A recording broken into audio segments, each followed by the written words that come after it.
the MS Michigan Man 64 podcast. My name is Brian Wallace, and I am the MS Michigan Man 64. The MS Michigan Man 64 podcast is about chronic disease awareness. I have had multiple sclerosis for the last 27 years. It's an invisible chronic disease that I've been battling for half of my life. I want to share with you what it is like living with the chronic disease from my experiences and the experiences of other chronic disease warriors.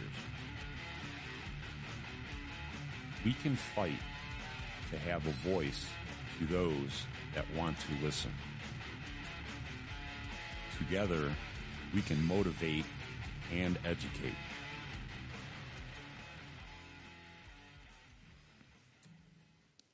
Hi, and welcome to the MS Michigan Man 64 podcast.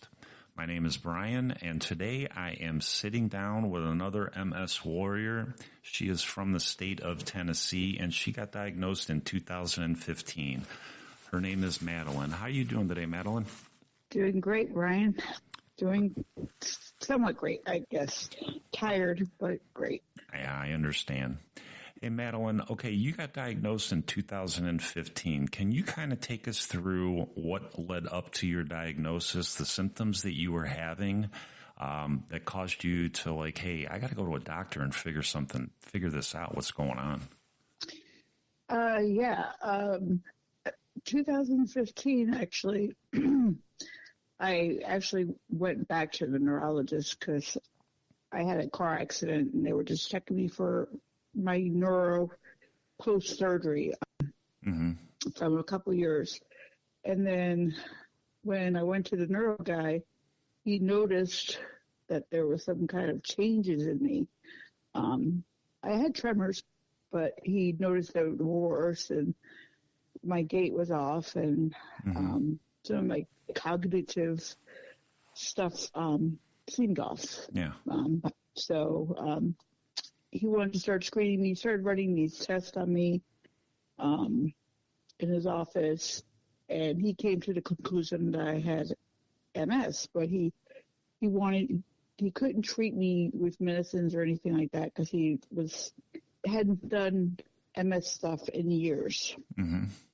So he said, he didn't feel comfortable putting me on anything like that. So he referred me to the Cleveland Clinic.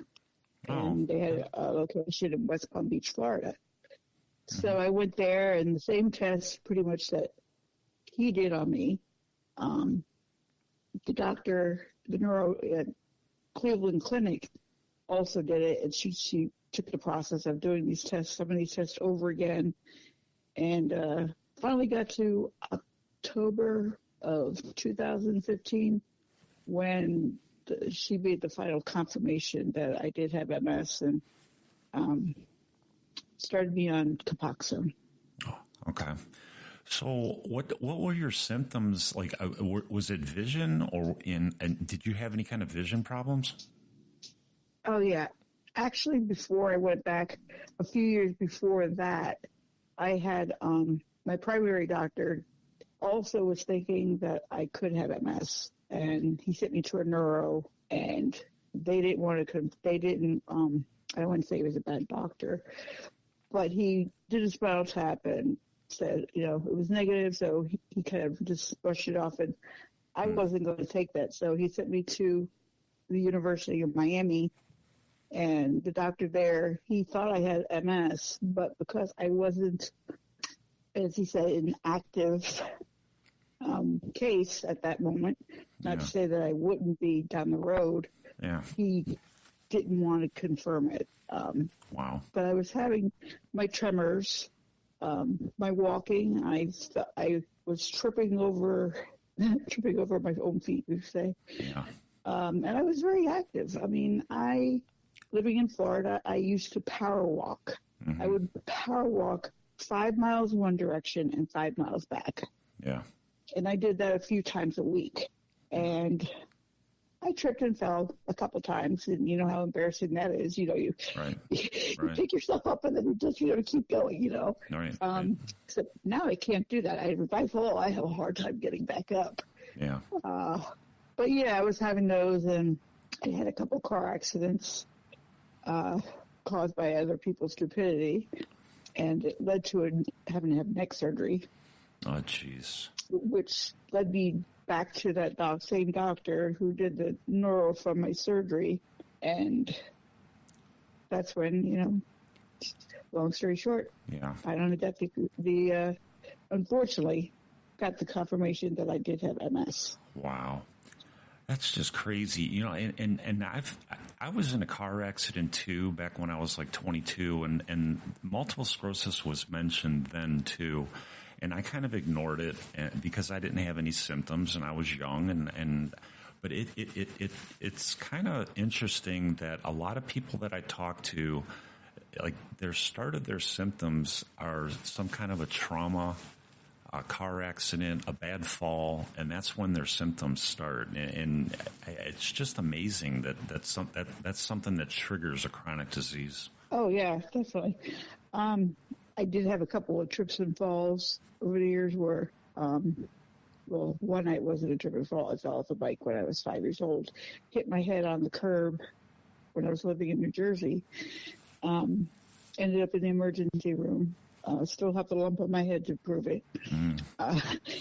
But that, and then I had another trip and fall where I hit the front part of my forehead and had, I guess you could say concussion. Yeah. So you said you started out on Copaxone. How did you like that DMT? I was on that DMT for 15 years and I did pretty good on it. How did you like it? And in the beginning, it was okay, but within the third month, I was starting to display some behavioral changes. Even my husband said, you get angry very easy. You're very irritable. You're, it's like not yourself. Kind of mood swings. Okay. Bad. And then I was also on another medication for anxiety or tension or whatever. Yeah. And one night I had a couple of drinks, hard Mike's lemonade, and I had a bad reaction. And they thought I was trying to take my own life, and they sent me to a psych ward for 72 hours. Yeah, which turned out it was a reaction to the Copaxone. Even the psychiatrist at the hospital was like, I think you had a reaction to your MS medication because only a couple of hard Mike's lemonades shouldn't have this reaction.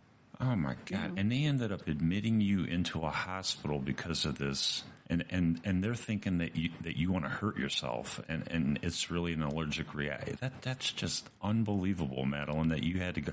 But this is something that I've heard this story before, and this is a part of what we have to go through. Is just people don't understand the medications that we're on, how it changes the way we act, the way we feel. And that's something that people don't see because it's invisible, and it's very frustrating for us as the person with the chronic disease. Yeah, and the real sad part of it is one of my twins, my youngest, she was a volunteer in high school with the fire department, and he happened to be on a call, and that call was my house. Mm-hmm. And he had to basically take care of his mother and bring me to the hospital. Right. And him and them thinking that it was a mental health thing. Yeah. Oh my God. It tore him up. Yeah. It tore him up. Yeah. And that's just another thing that people don't understand, how this disease affects not only the person with the chronic disease, but how, it affects our family members. And you said that you were married when you got diagnosed. How did your family, accept that diagnosis? I guess, I can say, because that's a big change. I mean, they knew you prior to the MS diagnosis, and all of a sudden, mom or my wife is now got MS. How did they react to the diagnosis? I don't recall them really being overly compassionate or anything about the situation. My husband, he's been a big supporter of me ever since the MS diagnosis. He notices when things are off. Yeah. And he now, even to this day, we've been together since 2006. We're now in 2025. He notices certain symptoms I might have, and he knows I'm self-conscious at times about it. But he won't say anything because he knows that I'm still embarrassed. I get frustrated. Right. Like if I'm trying to lift my spoon or my fork, and it ends up off the plate instead of in my mouth, right, or it goes flying across the room. Yeah. But he's a big supporter in the fact that he's like, well, you just have to figure out a way around it. Yeah. His expression, improvise, adapt, overcome. Yeah. That's what he always says. Yeah. So I have. I mean, I've learned how to do different things with my left hand that I never did before because I'm a right-handed person, and doing something with my left hand is kind of strange, Yeah. But I love the fact that you just figure it out. You're like me, that, when MS started taking away my ability to walk good, you still gotta be mobile. So you got to figure out how you're going to get from point A to point B. And I started using a cane, and now, I'm using a walker more. But I still want to be able to do things that I want to do, and I got to figure it out. Right.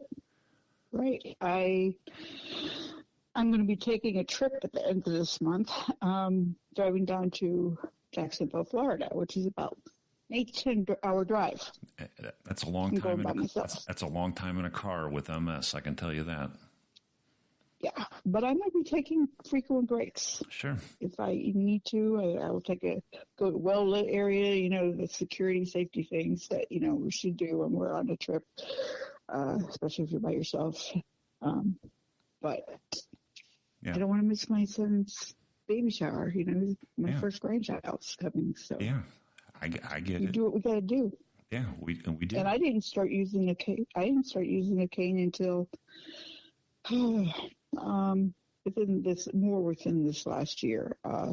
Since I had 2 surgeries on my hip. Yeah. But before that, with my MS, it's like I wouldn't say too proud to use a cane. Yeah. But it wasn't as, I wasn't in a flare, or right. I wasn't as, bad off at that point. So I didn't use the cane. Yeah. I was the same way, Madelyn.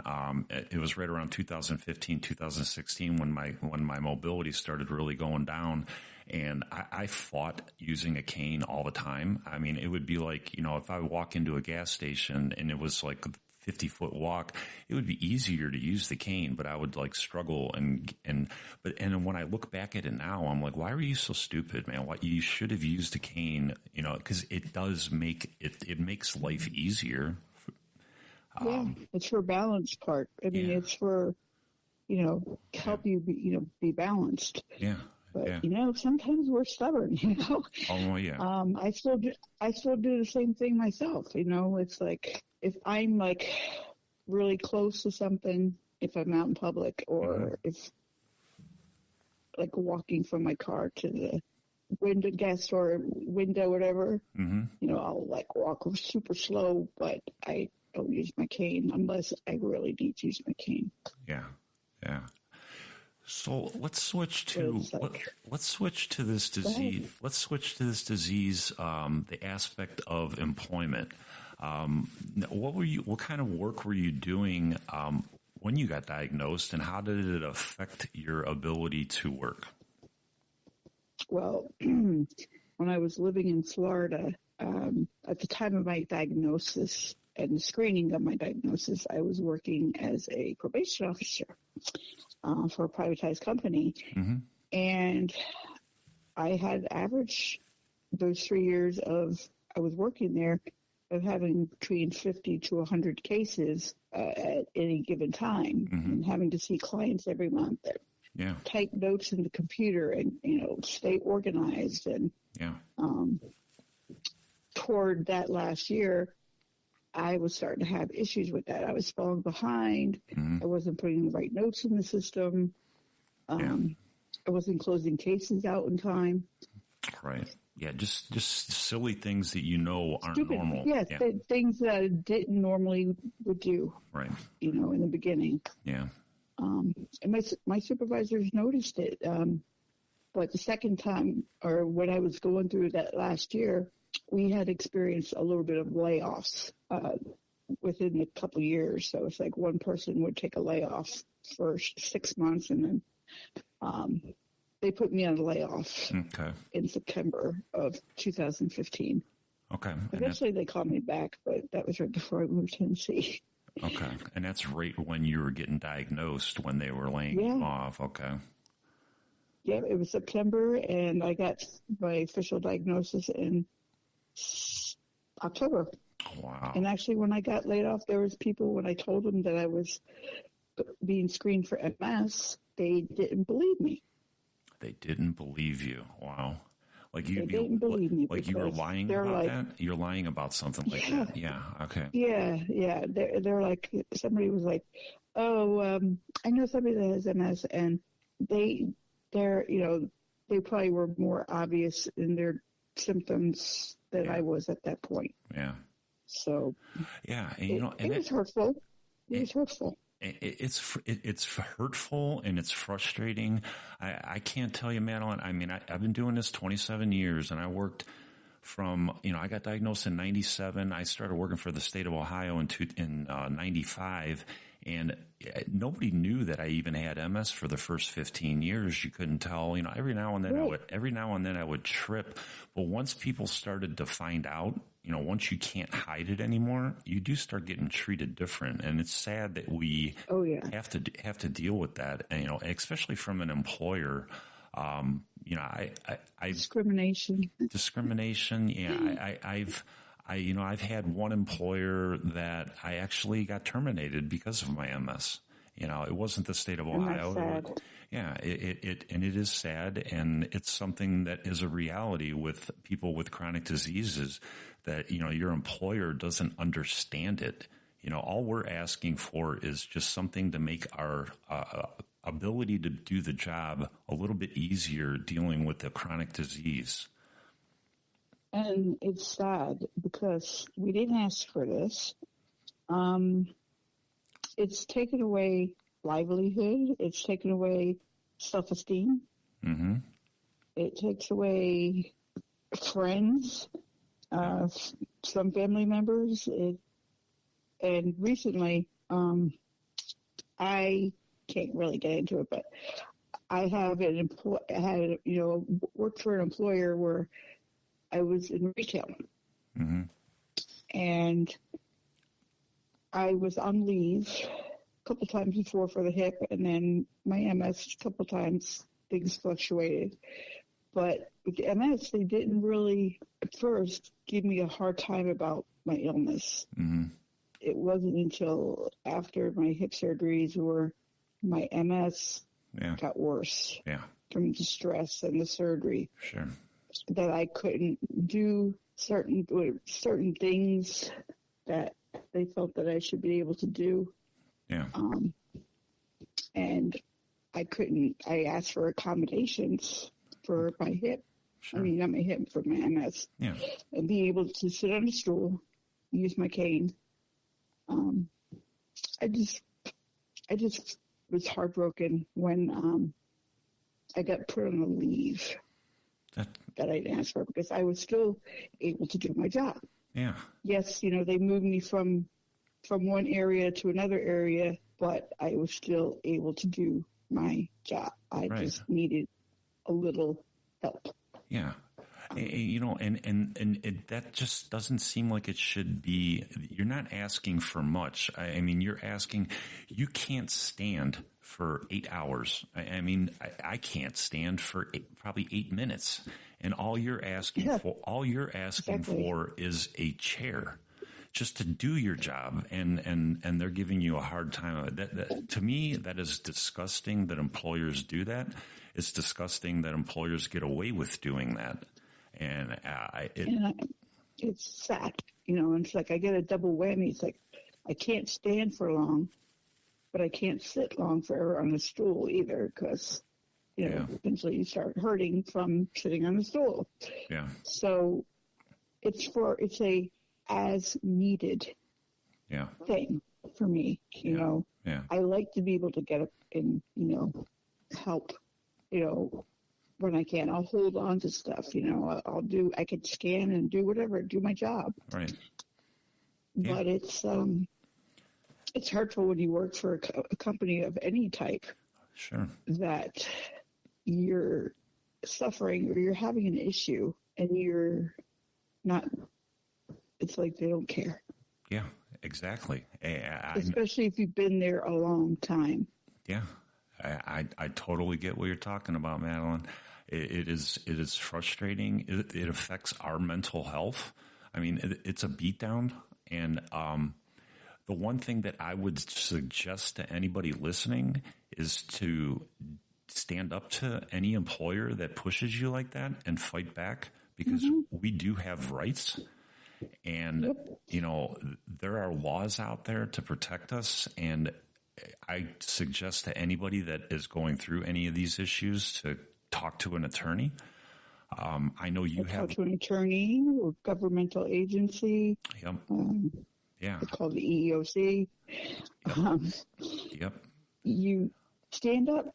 You're your own advocate. Absolutely. I 100% agree with you. I mean, and that's one of the biggest reasons I started doing this podcast, Madelyn, is because I'm tired of just the ignorance that there is with society.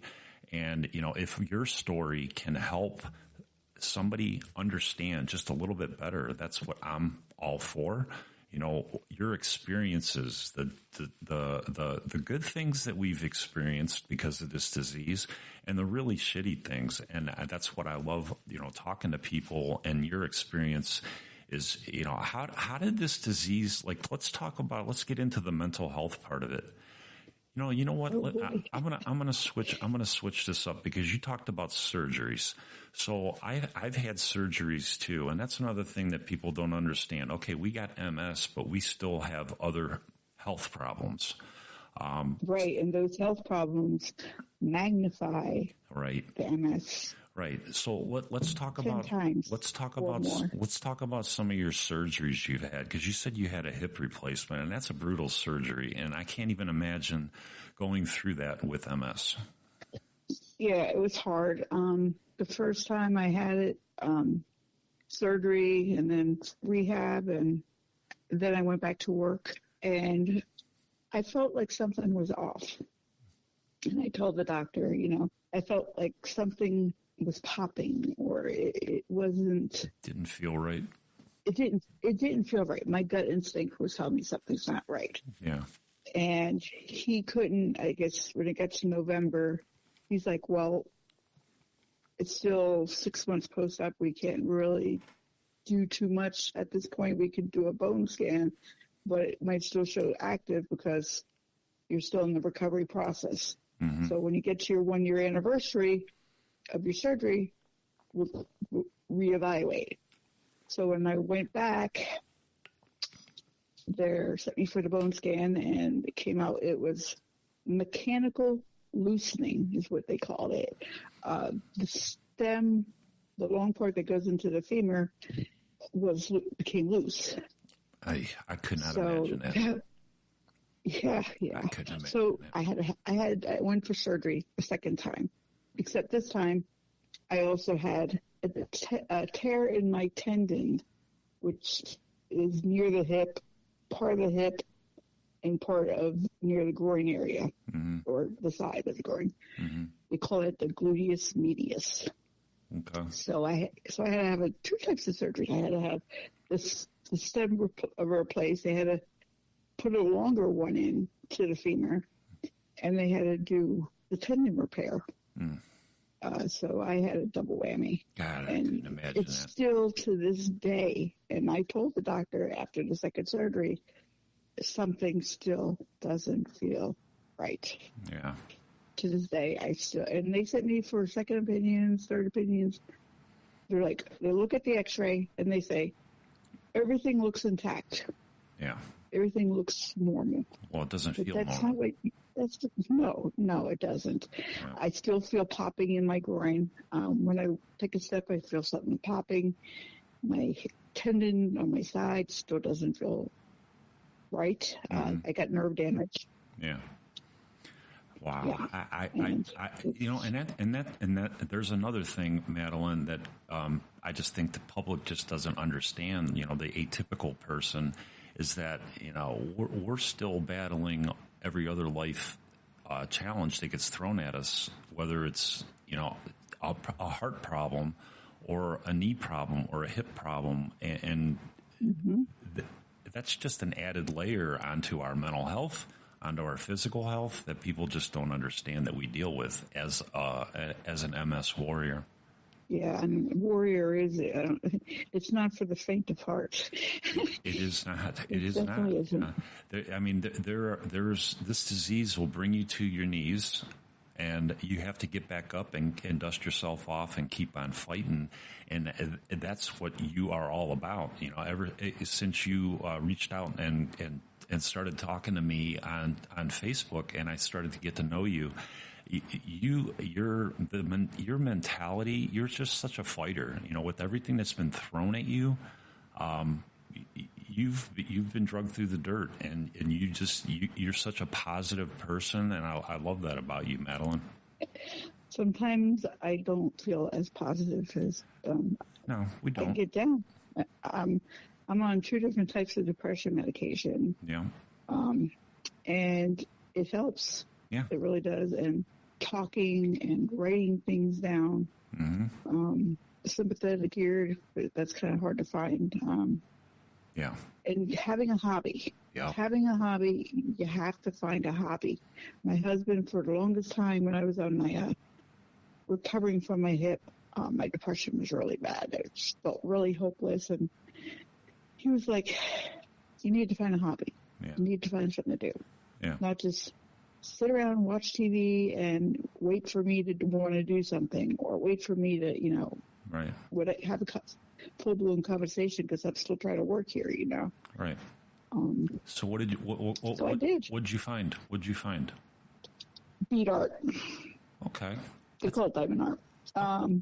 I can do it. You know, most people think, you know, if you're MS, your hand and eye coordination is not good. You can't do anything because your hands tremor. I have more of a problem raising up my hand and doing things like if I had to write on a chalkboard or something like that, would have a really hard time. But for some reason, I could pick up the bead with the drill and put it in the place where it's supposed to go, according to the color scheme. Mm-hmm. I have no problem. Everything else, I do. Yeah. Holding a cup of coffee, brushing my teeth. I haven't put makeup on my face in a few years now because, you know, Yeah. I would just my hand would just slip right off my face. Yeah. I can't. I have a hard time. Yeah. Or I have to hold my right hand with my left hand to stabilize it. Yeah. You know, but we figure it out though, Madelyn. You know, I mean, it's you have to occupy your mind, and I love the fact that you found a hobby. I mean, I'm using this podcast as kind of like something that occupies my mind, and I'm trying to help people just to understand this disease a little bit better. But yeah, you have to occupy your mind. I totally agree with that. I actually play a video game on my phone, you know, to occupy my time too. You know, you have to find. I do that too. Yeah, you have to find something. Yeah, I mean, I know it's kind of stupid, but I do play Candy Crush or type of those games, or solitaire on my phone. Mm-hmm. you know, if I'm sitting somewhere, you know, I'll play a game, whatever. And I also like to write. Yeah, I love that too.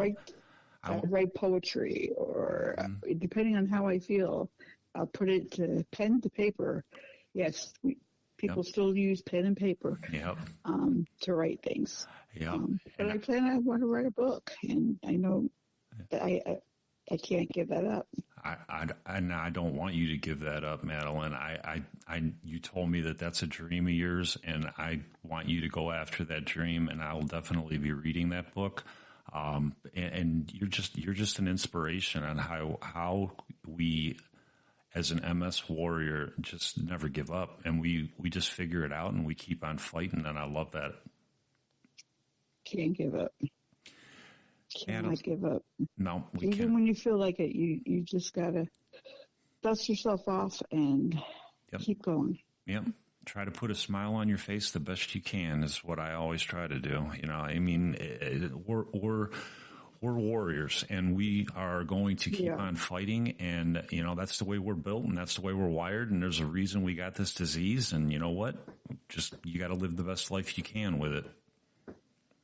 Right, and if you can connect with, you know, people that don't understand you, connect with people on Facebook. You know, there's all these different support groups.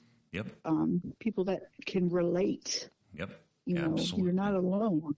You're not alone. No, there's a lot of us out here, and more than we think. Yeah. Sadly, there's too many of us, but you know, it makes me feel better just talking with somebody that understands it and gets it, and you know, like talking with you, get it, you understand exactly what I'm talking about, and we're out there, and we need to find them, and you know, and we need to, you know, just keep spreading awareness to try to explain what this disease is all about. Yeah, not, you know, some people will care and other people will be, not care. Yep, absolutely. All right, Madelyn, thank you so much for joining me today. I really want to thank everybody that's listening. Don't forget to hit the follow button, subscribe button. If you have any kind of questions for me or Madelyn, put them in the comments section. Give me a like if you like the conversation that we had, and please keep helping to spread awareness about multiple sclerosis and other chronic diseases. This is the MS Michigan Man 64. Brian, I am out.